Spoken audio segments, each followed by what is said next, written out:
리셉셔니스트가 업무를 할 때. 그래서 그런 문제는 룰 140조에 1,400 문제에 이제 제기되는 거죠. 특히 이제 로이어 솔리시테이션 문제. 그래서 특히 인펄슨이나 텔레포닉 커뮤니케이션 자체가 우리가 이런 프로페셔널 서비스와 관련해서 중요한 목적 자체가 상업적인 이익을 목적으로 하는 경우에는 룰 1,400에 따라서 금지하게 되어 있는 거죠. 앞에 우리가 봤어요. 봤고. 하지만 우리가 이거는 금지하는 게 아니라는 거죠. 우리가 어떤 경우일까요? 순수하게 non-legal professional 서비스 같은 경우는 뭐 해당 사항이 없죠. 근데 우리는 이건 아니죠. 순수하게 우리가 법률적인 서비스는 아닌 게 아니죠. 우리는 뭘까요? 리갈 폼이라 셀렉션 리갈 폼이라든지 스트래터지니까 당연하게 우리가 law related 서비스에 해당된다는 거예요. 지금 purely non legal professional 서비스는 우리가 아까 얘기했던 대로 뭘까요? 세무사가 세무와 관한 문제를 조언한다든지 회계사가 조언한다든지 그죠? 또 뭐 소셜 워커가 뭘 조언한다 이런 내용들이죠.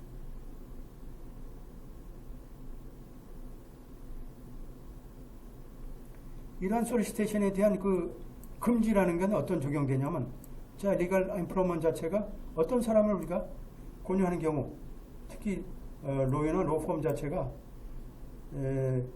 사실은 이러한 과거에 혹은 현재도 이러한 로이어 클라이언트 변호사 선임 관계에 있지 않으면서도 그렇게 선임하도록 권유하는 것 자체가 우리가 걸린다는 얘기죠. 그러니까 우리가 이제 NPR을 보게 되면 우리가 권유할 수 있는 건 뭘까요? 가족이라든지 내가 한번 거래했던 데는 권유할 수 있어요.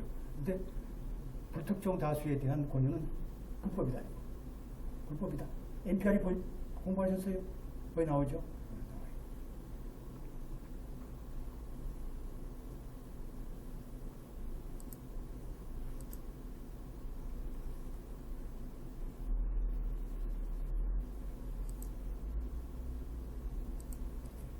그래서 1,400 자체가 이제 이러한 아까 얘기했던 논로이어의 직원에 의한 그죠?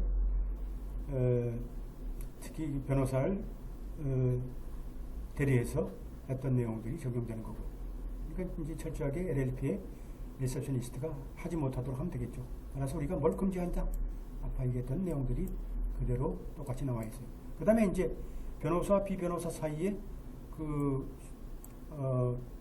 재정적인 관계, 특히 아까 얘기했던 프로핏 쉐어링 같은 거, 이윤을 쉐어하는 것 자체가 금지하는 거죠. 이 자체는 뭘까요? 당연하게 콜롬비아 룰 오브 프로페셔널 컨덕트에 따라서 우리가 금지하게 돼 있죠. 따라서 먼저 뭘까요? 파트너십을 논로이와 절대 해서는 안 된다. 그 행위 자체가 그죠? 그 행위 자체가 법률 업무에 해당되는 경우 절대 하면 안 되죠. 그러니까 어떻게 돼요? 이 법은 당연하게 안 되게 돼 있는 거죠. 하지만 이제 앞에 보게 되면 예외사항이 있어요. 엑셉션이 나와 있죠.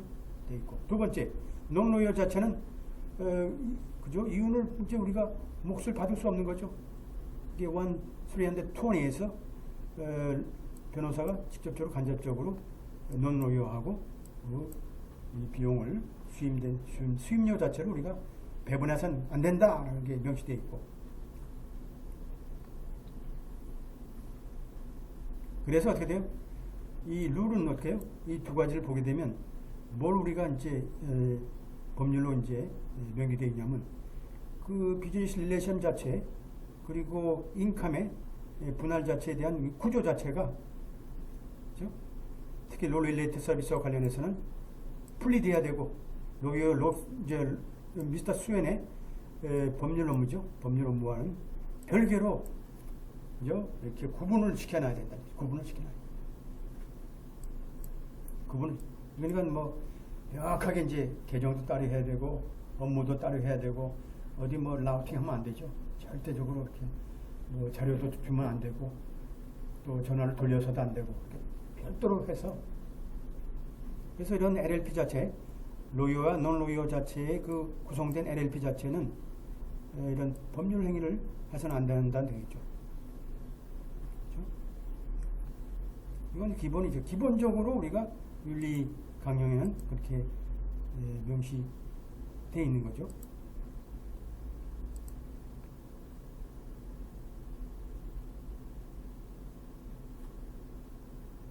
특히 이제 여기서 보게 되면 이제 오피니언에서 보게 되면 이제 이러한 우려 사항들이 있죠. 우려할 수 있는 이 범위라는 게 사실은 여러 가지가 있지만 하여튼 이제 여기서 보게 되면 특히 리갈 프랙티스에 관련된 이런 다른 그 이익, 그죠? 수익과 관련된 문제, 그 다음에 비즈니스와 관련된 리퍼럴 문제, 이런 문제가 이제 관련해서 또 영향력을 특히 롤리레이트 서비스와 관련해서 영향력을 행사하는 이제 특히 이런 논로유에 대해서는 하는 경우가 있는 거죠.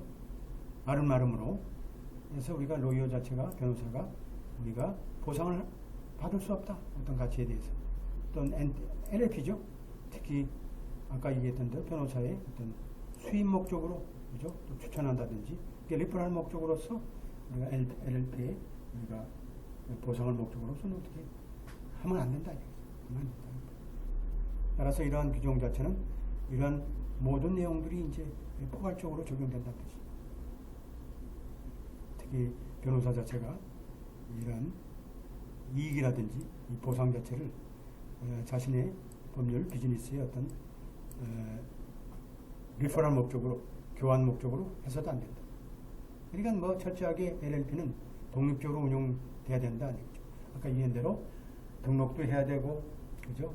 별도로 다 이제 관리해야 된다. 그러니까 여러분들이 LLP에 있어서의 특히 리셉셔니스트의 직무를 명확하게 이제 구분할 수 있는 거죠.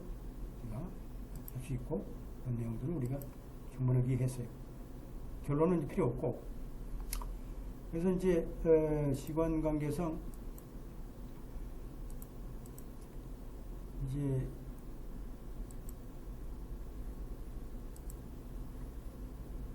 제가 일목요연하게 하나 만들어 왔는데 뭐 5가지 질문을 이제 8가지를 만들었는데, 자, 리셉셔니스트의 이제 직무가 뭐냐라는 문제, 특히 이것이 이제 무허가로서 해당되느냐, 이게 쭉 나와 있고 법률이, 그 다음에 이제 해당 업무의 범위에 대해서, 그 다음에 등록하는 문제에 대해서, 또 이게 리갈 프랙티스에 해당되느냐, 롤리레이트 서비스죠, 해당되느냐, 그 다음에 한다 그러면 디스클레이머가 필요하냐, 그죠? 이게 당연한 게 있는 거죠, 아까 얘기한 대로. 그 다음에 피시어링에 관련된 문제는 뭐냐? 당연하게 로이어는 리퍼럴 목적으로 배상을 해서는 안 된다, 그죠? 그 다음에 리차드의 파트너십 자체가, 플랜 자체가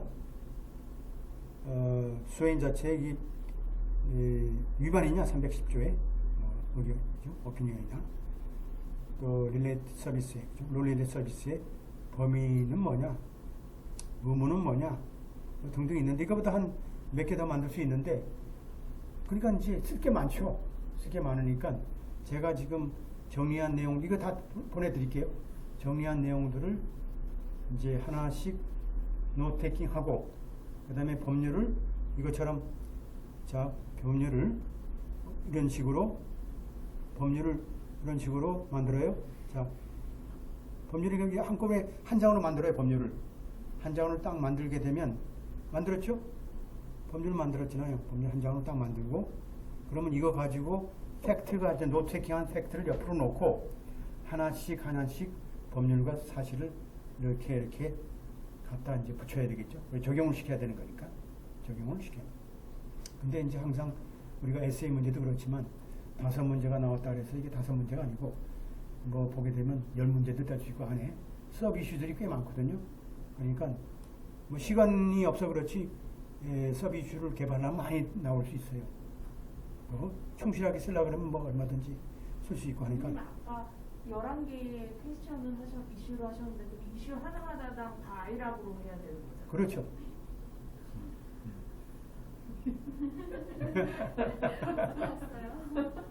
아까 그 이슈로 수업된 거에는 각각 이슈, 룰, 애널리시스. 뭐 이슈가 돼 있으니까 그 다음에 나오죠. 당연하게 아이라고 해야죠. 룰은 뭐로 돼 있다는 적어야 되죠. 룰이 뭐라는 거 적고, 그 다음에 이제 그 과정 관련해서 팩트화해서 이제 적용을 해야 되겠죠. 이건 위반이다. 따라서 변호사 윤리를 어떻게 하려고 그러면 위반을 피하기 위해서 어떻게 해야 되느냐. 따라서 결론이 이렇다. 두 번째, 이렇게. 그래서 저 지금 8개를 40분 안에 써야 돼요. 그렇죠. 아니, 그 저 90분 안에 읽고 이것까지 다 그러니까요. 읽은 거를 최대한 줄인다 해도 최대한 지금 8개를 최대 잡아도 50분이면 하나. 부지런히 쓰면 돼요. 집중적으로.